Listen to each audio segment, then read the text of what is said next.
Hey, welcome back, gang. We got kind of a fun one today, at least interesting. We got a recording session. So we've done it a few different ways already, right? We did it using amps and mics and an interface. And then we did one where we had the Strymon amp modeler into the interface. This time, a little bit simpler, kind of in some ways. We've got the Tonex amp modeler, and we can go direct with this one. So we're going to check out how to go direct from the Tonex into our software. So we're going to need a few things. Of course, the Tonex pedal. You'll need the USB cord it came with that goes into the computer, right? And if you have a Mac like me, you're going to need some kind of converter for the USB to go to USB-C. Again, we're going to need headphones that can go out of the headphone jack here. And then, of course, all the usual pedal steel stuff, right? So your guitar, volume pedal, a cord going from the pedal into the input here. And you can ignore this stuff. It's just all going to be using the effects from here on the Tonex. Okay, let me get set up and we'll check out some other stuff. So let's talk about some reasons why you might want to do this. Like I said, last time we did the Strymon Iridium into an interface. So with this one, we get rid of the interface. So that's one less thing, right? We don't have to worry about the interface coloring our tone or dealing with another kind of gain control and all that kind of stuff, more cables. This is just real simple interface into the DAW. And again, that comes with all the other benefits of recording through an amp modeler, right? I don't have to have mics and a bunch of cables. My mic isn't going to pick up sound from other stuff that's going on, especially if I'm at home. And the only reason why you wouldn't want to do this is because, you know, it's not as cool. You're not getting the exact tone, but this, man, I'm telling you, when you put a headphone on these things, it sounds so great, and there are a million better players that would say the same thing. So some other great things about this is just I can so easily go through different amp models I like. I've got, 20 different Evans settings. I really like an Evans. I've got Quilter. I've got, a Super this is one of my favorites. But I've also got like a Standal that's got that really poppy Buddy Charlton tone. It's even called Charlton through a D120. And then I can load in, it has onboard effects that like this Strymon doesn't. So it has a lot more control over your tone. So that would be a great reason to use this one. It's also not much more expensive than the Strymon Iridium. Pretty surprising. So it's super cool that we get to use this as an interface and totally get rid of the interface. Now we're going to get ProTools going. So first I'm going to show you what it looks like with everything not set up the way we want. So we open up ProTools. You'll see, we'll go here to Playback Engine. You'll see that it's set for just the MacBook microphone, and that's definitely not what we want. And then if we go to Hardware, it's set to the MacBook Air speakers. So if I open up a project, we'll go yay, call it yay, and then I try to add a track, you'll see, I know it's kind of hard to see, but this says the audio input path is called MacBook Air Microphone 1, and that's definitely not what we want, right? So we will go here to, where were we, set up?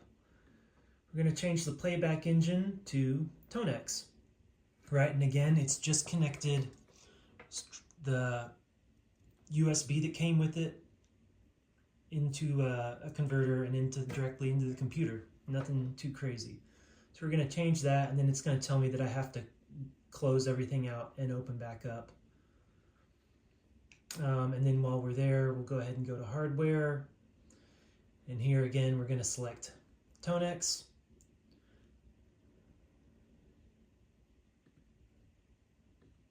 All right, so now we can Create a project. Hey. And now when we create a track, boom. Okay, so now you'll see that where we select the input, now it says interface, and it doesn't say Tonex, but it has input 1 and input 2. Okay, so now we're set there, but we've got to do something with the pedal now.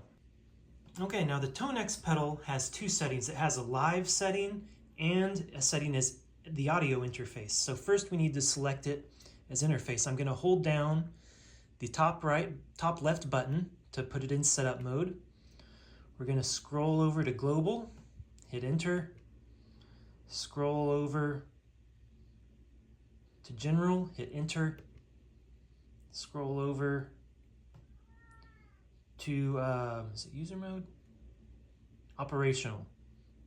Hit enter, and right now it's on live. I just need to turn this knob once to interface. So now we're good. I can back out. I just boom for back. And then also a cool feature, let's see, the USB out. So on that same menu with the operational we just backed out to, if you scroll over one more, we can enter into this USB out and we can pick whether we're recording in stereo or dual. Dual means we can record a second track at the same time that's dry. Otherwise, it will just record. Stereo means both tracks will be wet, or you can just select one as wet. So, and then one last thing. So sometimes, let me get the camera off here. Sometimes I play my Tonex through my Nashville 400. And I do that by bypassing the preamp, and I just go into the effects loop in, right? So I hope that makes sense. It bypasses the preamp, but when I do that, I have to go back into my pedal and I have to turn off the cabs. Otherwise it gets double cabbed, right? This is an amp and a cab modeler. So let's check that out. So I, again, hold down to go into the menu. I scroll over to global settings. I scroll over to general. This time I scroll to cab. If I enter in there, the cabs are active, but like I said, sometimes I bypass them. So I'm only using the amp modeling and not the cab modeling, because it would get cab modeled here and then it would also get processed by the cab from my PV. So we're not using the PV, right? We're going direct. So we want to make sure we have those cabs on. And then you just, so let me just show you what it looks like if it's off. So right now it's bypassed, I back out, boom, you can see that it's kind of clear, maybe a light purple. That means the cabs are bypassed. So again, hold down, global, general, cab, active. Now I'm just gonna back out and boom. So blue means it's a cab simulation that I created. If I go to like, let's go to this reverb one. That's a cab, that's a tone model cab, one that came with the software that I really like actually, so I use this one a lot. And again, this is just to select our whatever tone we want. We just use it like it's the normal pedal. You can also just turn this just a little. So I've got my basic super reverb settings, one with a delay, one with chorus, one with tremolo. Here's a twin with a phaser. Here's some creambacks. I've got some Standells. I've got some Milkmans, and I've got a ton of Evans tone models. I've got like the Sarno Revelation. Okay, so this is all set up, ready to go. Now, we need to pick the tone we want. For now, let's go with this, we'll just pick this one for now. Fine, whatever. Let's go back to the computer. And now let's see what kind of level we get. We're just gonna click here, record enable. You can see it's kind of picking it up. Here's the volume pedal all the way in. So this one I might want to turn up the volume on the pedal a bit. So I actually might want to. That's the volume maxed out. I could also turn up the gain a bit if I wanted to. We'll see. Let's now get the song in there. So I had the song emailed as an M4A. So it's right there. As of right now, ProTools can't take an M4A, so we're going to have to convert it. So we're going to use this Media Human I/O converter. It's a free software, simple to download and simple to use. We're just going to drag and drop. It wants access, yes. And then boom, hit that converting, and then this converted file will go to the Media Human audio converter folder. And here it is, goes around, comes around is the name of the track. And again, pretty simple. We are just going to drag and drop. Love it.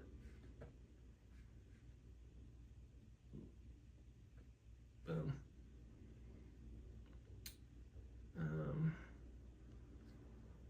And then if you don't get it perfectly, you can just click on the hand and pull it over. We always want to make sure we're starting from 0.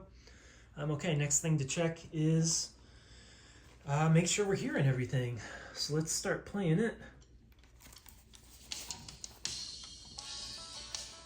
So cool, we can hear it. Awesome, right? So again, no interface. This is awesome. And let me show you the headphones. Right, the headphones, nothing special. It's just coming straight out of the headphone jack on the back. So you don't need any kind of monitoring thing. It self-monitors. And again, anything you want to change, right? If you want to change your tone, you don't have to do anything here. We just go straight to the pedal. Man, I don't like the Evans, right? I can go to some of my other ones. Or if I want to bring, I guess we can talk about that for a second. So I still have all the Tonex controls, right? If I want to change my EQ, right? On this Milkman, if I want to turn the bass down or something. Again, the gain control if I want to bring my level up a bit. We also have the secondary parameters, right? Reverb, compressor, noise gate, presence. All I have to do is press down on this and hold. When you see that green alt come up, that means now I'm controlling the bottom ones. So I can turn that and turn my reverb up. Again, say I want to change the mids now. Hold that back down, so now I'm controlling the top. And now I can change my mids. Say I want to throw some chorus on there, right? Okay, that's right. So there's the normal screen. If I press this parameter button in, now I have controls over the model, right? So here I can if I go into model, I can control the volume. I can also add the noise gate, turn it on or off, turn the compressor on and off. These knobs change settings on the compressor. This is what you can actually, I can go in, right? There's the power button, turn it on or off.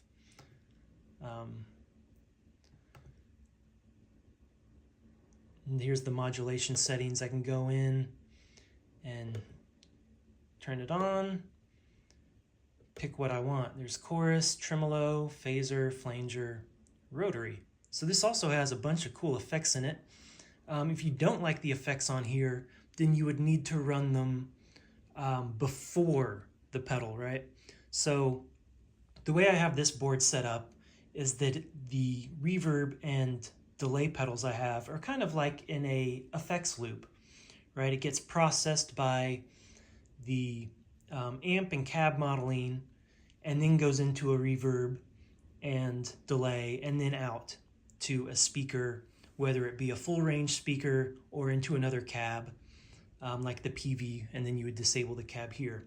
If you wanted other effects in there, you would put them before, right? So you would go from your volume pedal into the effect and then into the Tonex. And that way you can get any effect you want in there. But this does have great effects on it. Let's go back in there, parameter. There's so there's mod, and then here's a delay you can turn on. Right, let's go into the delay. We'll turn it on, and then you can change the position of the delay. You can change it to sync up with the beat. I know it's kind of hard to explain. There's the time control of the delays, right? So it does have pretty good control over the parameters, the amount of feedback notes, right? So even while you're recording, you can change settings on this and it will change what gets recorded. All right, so I think that's pretty much it. Okay, I forgot one last thing. So we talked about earlier that you can record a dry and a wet by changing the USB out to dual. So to do that, you would just add a second track, bada boom, and then you would use input 2 right there, right? And ProTools automatically selects input 2, but right now I've got it set to stereo, so it would just record 2 tracks of the same wet, right? Which, you know, is fine. You could also just like double the other one. It would do the exact same thing. But you can also, if you wanted control of it, the second track, you could do, you know, if you wanted to add something from like Audio Suite to the second track, you know, you could do that. Sorry, I was being a bit lazy there. So I went ahead and changed the USB out to dual. And so now I've got a wet track is input 1 and the dry track is input 2. All I did was add a new track, titled it Steel Dry, popped up there, and then it automatically went to interface input 2. And to record enable both, you're just going to click on one, hold the shift button, and click on the other one. So now they're both record enabled, and then I like to mute the dry channel so I don't hear that. All I'm hearing is the wet signal. But once I start recording,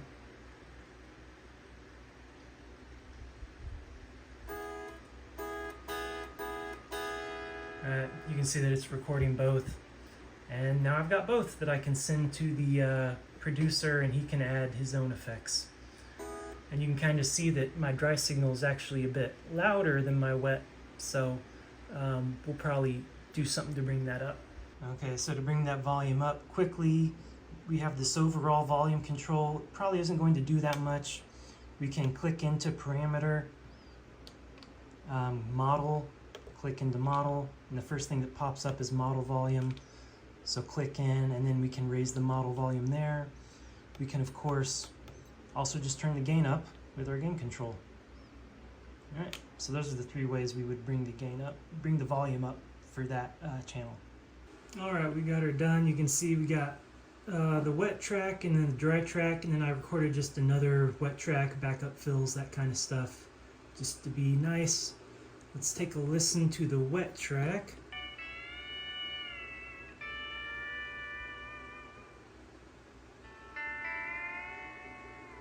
Should be able to hear the reverb.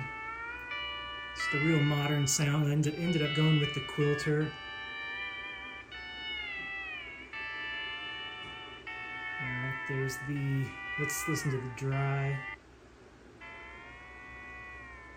Now we got the dry going. You can listen to that part. So yeah, just no reverb. But that should be about it. Alright, so pretty simple, not having to use an interface or anything like that. Again, if y'all have any questions, let me know in the comments and we can talk about it. And last thing is this, it only records in, let's see, it only records in 44.1 kilohertz. So we have to, when we bounce it, if you want it in something else, right, export, bounce mix, you can change it to 48 or whatever. All right, that's it. See you later.